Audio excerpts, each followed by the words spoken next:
Pundasyong bato. Ano ba itong pundasyong bato na sinabi ng ating Panginoon at gaano ba ito kahalaga kapag ito ay nakamtan ng bawat isa sa atin? Yan, ibabahagi ko sa inyo sa video na ito. Kaya sana panoorin nyo ang video na ito hanggang sa uli upang ating malaman kung ano ba itong pundasyong bato na sinasabi ng ating Panginoon. Sisimulan ko ang pagbabasa sa aklat ng Lucas chapter 6 sa verse 46. Ang nakasulat ay ganito: bakit ninyo ako tinatawag ng Panginoon, gayong hindi naman ninyo tinutupad ang sinasabi ko?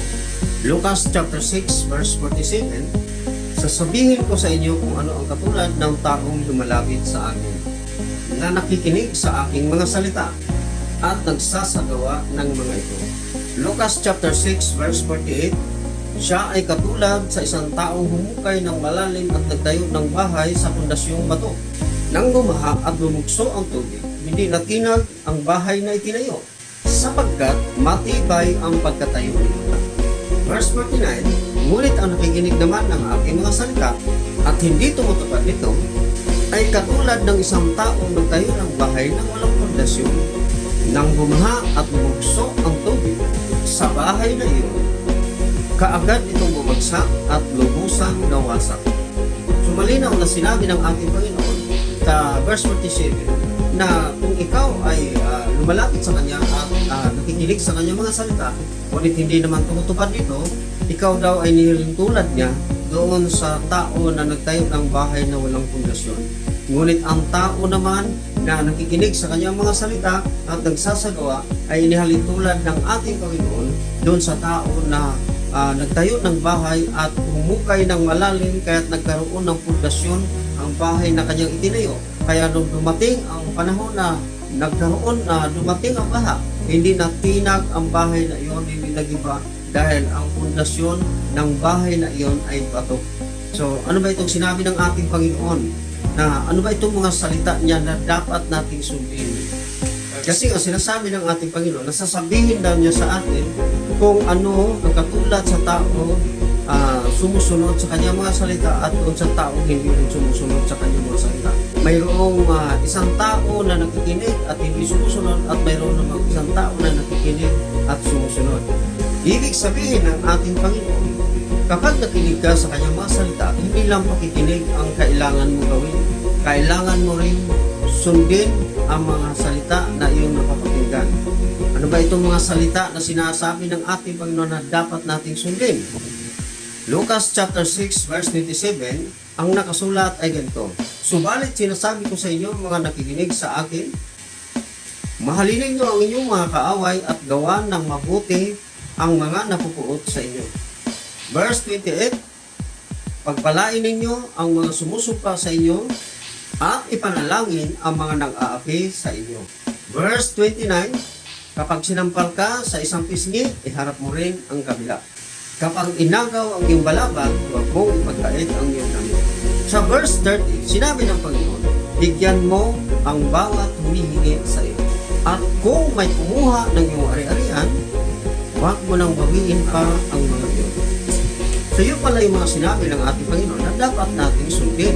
So hindi lang pala tayo tagapakinig sa kanyang mga aral, kundi dapat tagasunod din tayo ito. Kasi walang halaga pala ito kapag nakikinig ka lang sa salita niya, sa mga sinasabi niya, kapag nakikinig ka lang sa mga sinasabi niya, ngunit hindi mo naman ito tinutupad, baliwala pala ito. Kaya ang tao na nakikinig sa kanyang mga salita at hindi tumutupad ay inihalong tulad ng ating Panginoon sa taong nagtayo ng bahay na walang pundasyon. At isa pa sa mga sinasabi ng ating Panginoon, sa verse 31, gawin ninyo sa inyong kapwa ang nais ninyong gawin nila sa inyo.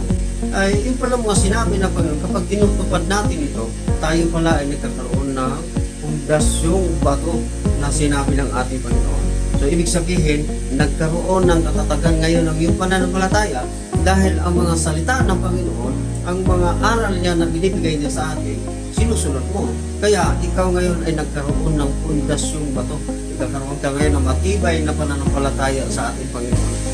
Kaya nga, kapag nakikinig ka lang sa mga salita ng Panginoon at hindi mo ito tinutupad, maaaring pag dumating ang mga pagsubok sa buhay mo, maaari kang matison, maaari kang mawalan ng pananampalataya dahil hindi ka naman sumusunod sa mga aral ng Panginoon.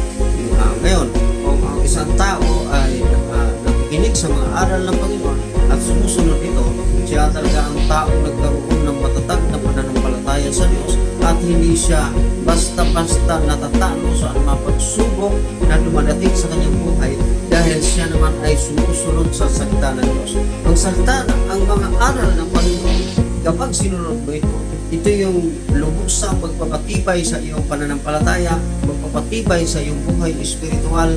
Kaya nga, pag dumating ngayon ang mga pagsubok sa buhay mo, anumang pagsubok na dumadating sa buhay mo, pagtatagumpayin ka ng Panginoon dahil ikaw ay sumusunod sa kanyang mga salita. Pagtatagumpayin ka ng Panginoon dahil ang katotohanan, nandyan ang Panginoon na handang tumulong doon sa mga tao na sumusunod sa kanyang mga salita. Kaya kung ikaw ang tao na ito na talagang nakikinig sa aral niya, na tumutupad sa mga aral niya, ikaw ay magiging matagumpay sa buhay.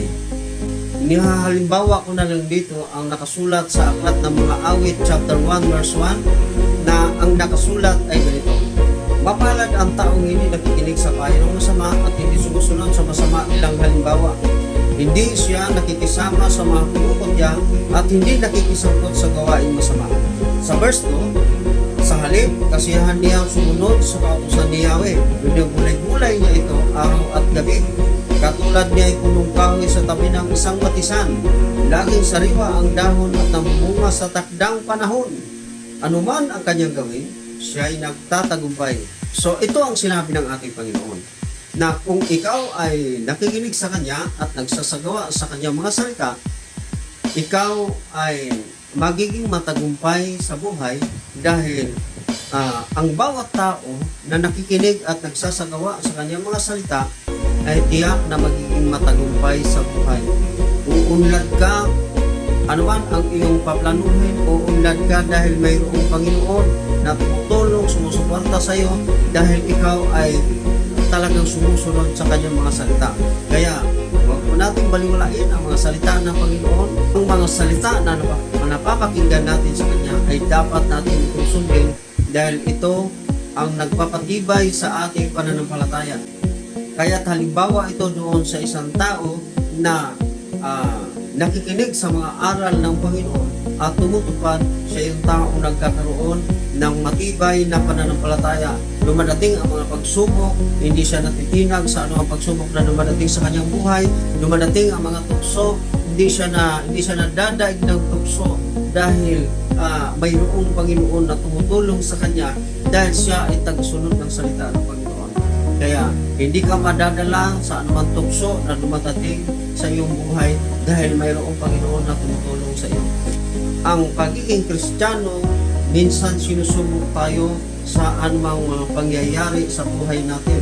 Pero kung ikaw ay tagapakinig at tagatupad sa mga aral ni Kristo, hindi ka basta-basta mawawala kay Kristo dahil ikaw ay nagkaroon ng matibay na pananampalataya. Yun lang, maraming salamat. Kami pagpalain kayo ng Diyos.